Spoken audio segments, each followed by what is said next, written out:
Hello everybody and welcome to another Infinet Wireless webinar.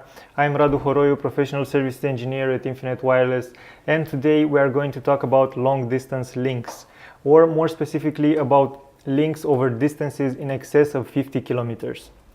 The session will last for about 20 minutes. It will be recorded, and as always we will have a Q&A session in the end. So if you have any questions during the webinar, please don't hesitate to write them down in the chat section. Also, the presentation that I am using today is already available for you to download as a PDF in the Files section of the webinar window. Today's agenda includes 3 items.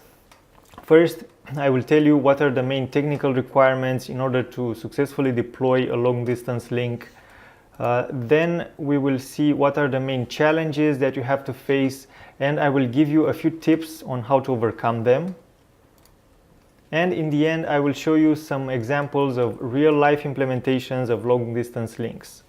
You will see what capacity you can expect to achieve over long distances and what antennas are typically used for these kinds of projects. So, to begin, I will list the main technical requirements that are applicable in case of long distance links, and then I will go into more details about each of them. First, obviously you need the precise GPS coordinates of each site and the exact tower height at which you can install the antennas. This information is very important because it will help you to create an accurate radio planning project for your future link. You will see in a few minutes how you can do that. The next technical requirement is to perform a thorough spectrum analysis prior to the installation at each side of the link.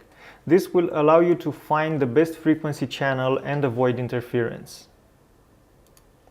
Then, using the coordinates, tower heights, and clear frequency channel that you have already determined, you can go to our InfiPlanner online tool to check the line of sight between the two endpoints and estimate the maximum achievable performance of your future link.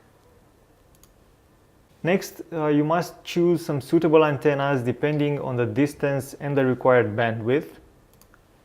And we also recommend you to pre-configure the link in your lab or office before taking the devices to the field for the actual installation.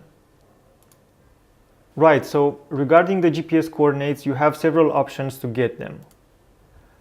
Of course, you can simply find them on the internet or use some online maps or the Google Earth utility, but these methods are not very reliable.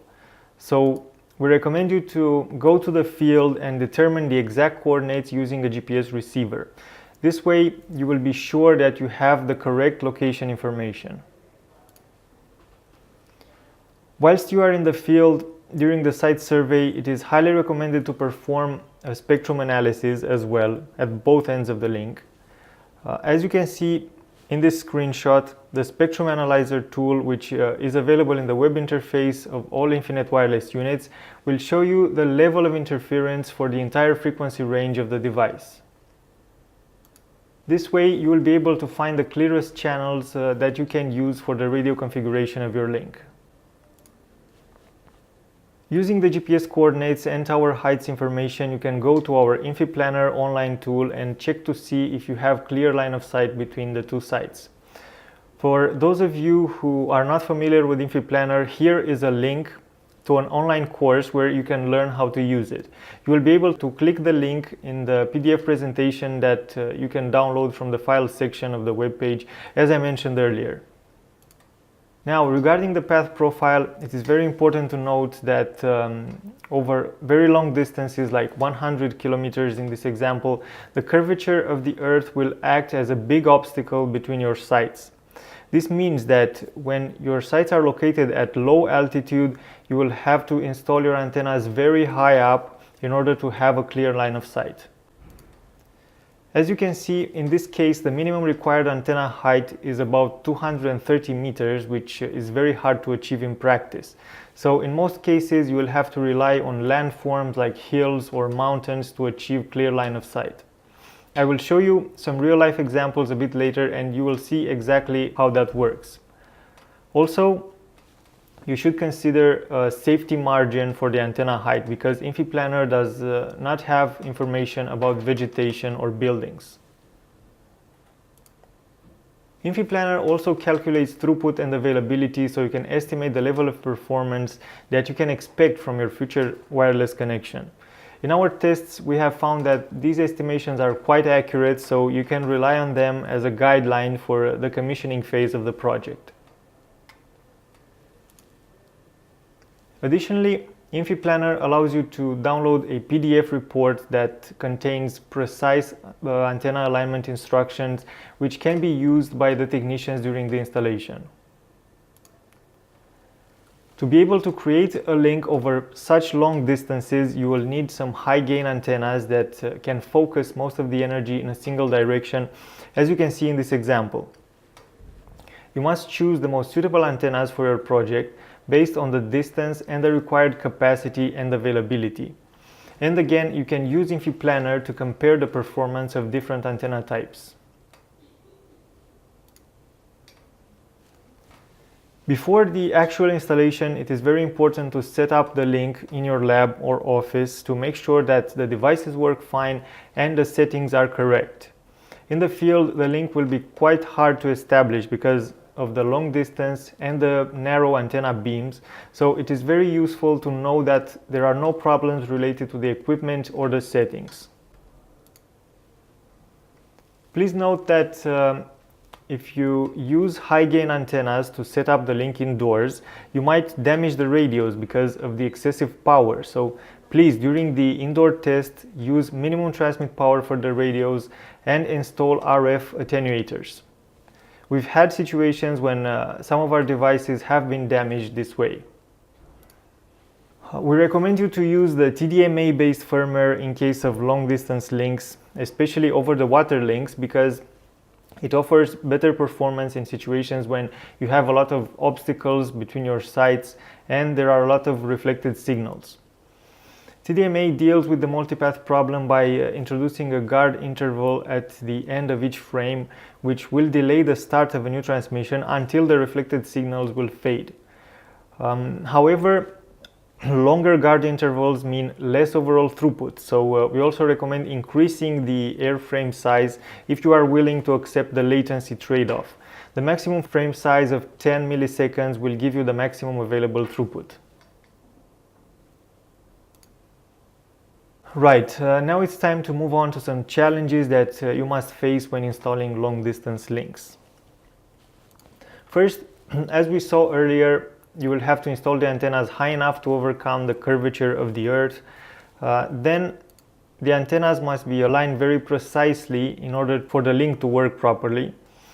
And you must also choose the best frequency band for your long-distance link. I will make a comparison between the 5 GHz and the 3 GHz band from this point of view. So, as I mentioned before, the curvature of the Earth acts as a big obstacle that is usually hard to overcome across very long distances. In the example that I showed you earlier, the required tower height was about 230 meters on each side for a link distance of 100 kilometers, because both sites were located at low altitude. But if you can somehow take advantage of the landforms in the area, like hills or mountains, by installing the antennas on top of them, the required tower height obviously will be much lower. In this example, one of the antennas can be installed on top of a mountain which is more than 4,000 meters high. So in order to have a clear Fresnel zone over a distance of 160 kilometers, the towers can be just 30 meters high on each side. The antenna alignment is obviously a big challenge in case of long distance links because the margin for error is so small. In most situations, only a minor deviation from the ideal position can lead to link interruptions. This is why we will soon release a new mounting kit. You can see a picture of it in this slide. It will have two bolts with fine threads that will allow for a fine adjustment of the antenna position, giving you much more accuracy during the antenna alignment procedure. To maximize your chances of establishing the link very quickly, you should choose the minimum bandwidth and bitrate during the alignment. This way, the sensitivity of the radio will be at its highest value and the transmit power should be set to the maximum value, of course, bearing in mind the EIRP limitations in your region. Now let's see which frequency band is better to use for long distance links. First, if we look at the 3 GHz band, we see that although the free space loss is smaller than in 5 GHz, it is very difficult to find antennas with a high gain of more than 28 dBi. Also, our 3 GHz radio modules have a maximum output power of only 200 milliwatts, so this band is not usually the best choice for long distance links. In the 5 GHz band, however, you can find antennas with gains of up to 40 dBi or even more. And additionally, the 5 GHz radio modules that we provide can go up to 500 milliwatts maximum output power. This makes the 5 GHz band a much better option when it comes to deploying long distance links. Now, as I promised in the beginning, I will show you some real-life examples of long-distance links that have been implemented using Infinet Wireless radio devices. And the first example is the Culiacán-Zamorano link from Mexico. The link distance in this case is around 107 kilometers. The radio devices that have been used are OMX units from the Infilink 2x2 Pro family, operating in the 6 GHz band, along with 36 dBi external antennas. The real aggregated throughput is between 180 and 200 megabits per second, as you can see in the bottom right corner of the screenshot. In the next slide, you can see the path profile for this link, which shows that the sites are located on top of 2 mountains. This means that the Fresnel zone is clear of obstacles, which explains the good quality of the connection and the high capacity that has been achieved. The performance test utility confirms that the link can constantly operate at high capacity with no significant drops or interruptions. Next, we have a project developed by a company called ZanLink. It is a point-to-point link between mainland Tanzania and the Zanzibar island over a distance of about 60 kilometers. The link was built using XG1000 devices in 5 GHz with 38 dBi external antennas. The path profile utility from InfiPlanner shows that the required antenna height was 60 meters for both sites. In the next 2 slides, we have the spectrum analysis results from both sites, and as you can see, there was a lot of interference, especially around site 1, which is located on the mainland. At the second site, the situation is a little bit better, but still the level of interference is quite high. Also, it is important to remember that this link has been installed over the sea. But even in these conditions, the real throughput is close to 700 megabits per second, which is really impressive. So this is also a good example of what you can achieve using the Infinet Wireless devices. The next example comes from the Middle East, where one of our customers has deployed a point-to-point link over a huge distance of almost 150 kilometers. He has used 5 GHz LMN units from the Infilink 2x2 Lite family, along with 34 dBi external antennas. The real throughput supported by this link is around 50 megabits per second. And last but not least, we have a project from Colombia. The distance between the 2 sites is 103 kilometers, and the link was built using 6 GHz OMX units with 34 dBi external antennas. The maximum capacity is up to 100 megabits per second, which again is very impressive considering the distance and the climate conditions in which the devices must operate. Okay, in this last slide, I have also included 3 useful links. 2 of them are for online courses, one for InfiPlanner that I also mentioned earlier, and the second one for Infilink 2x2 and Infiman 2x2 configuration and installation instructions. And the third link will take you to the antenna alignment screencast, where you will learn how to use the antenna alignment tool. Again, you will have to download the PDF presentation from the files section to be able to use the links, or you can wait for the thank you letter, which will be sent to all of you after the webinar. The email will include links to the presentation and to the recording of this session. Right, so this brings us to the end of the presentation. Now, if you have any questions, please write them down in the chat section and I will answer them one by one after a short break. Thank you. Right, so let's start answering the questions. The first question: when will the vegetation simulation be available in InfiPlanner?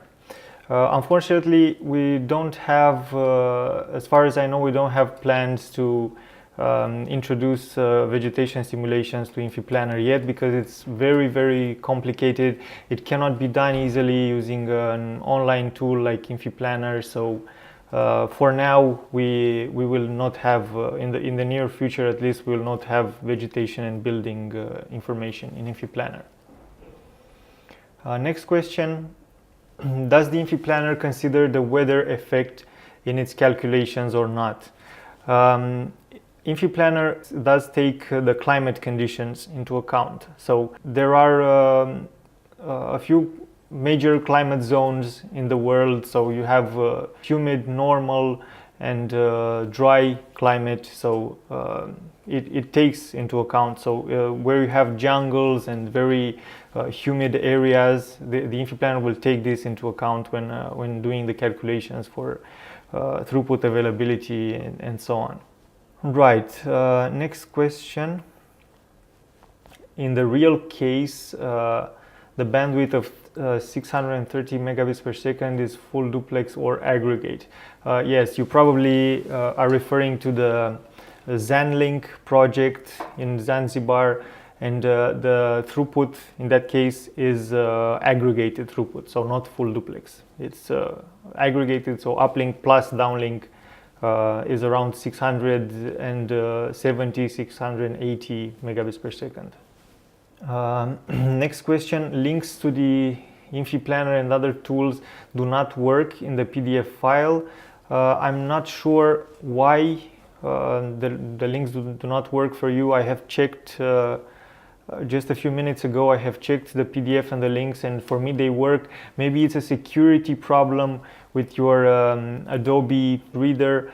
Maybe it doesn't let you access links from inside the document. Anyway, when we will send you the thank you letter, we will include all the links in the email as well. So to be sure that everyone can have access to them if you don't manage to follow the links from the PDF document. Okay, next question. If you have a project with many links to be designed in InfiPlanner, does InfiPlanner take into account the interference effect between the adjacent links? The answer is no. Unfortunately, InfiPlanner does not provide interference calculations and estimations.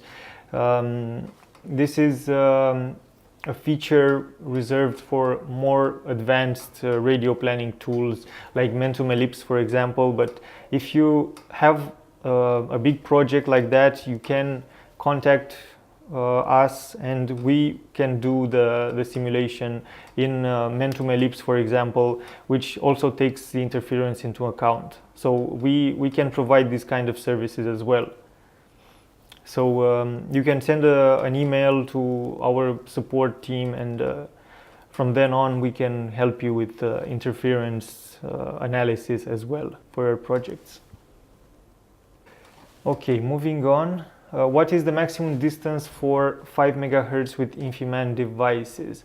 I think you are asking about 5 gigahertz for our 5 gigahertz products.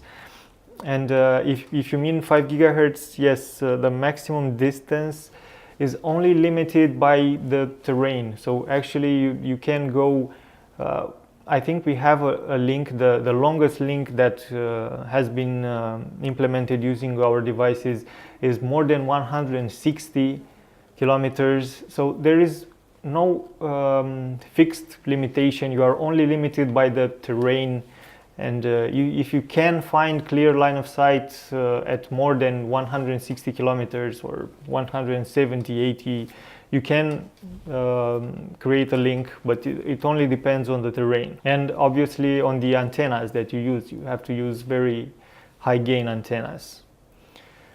Next question, can you please explain again the reasons for using TDMA?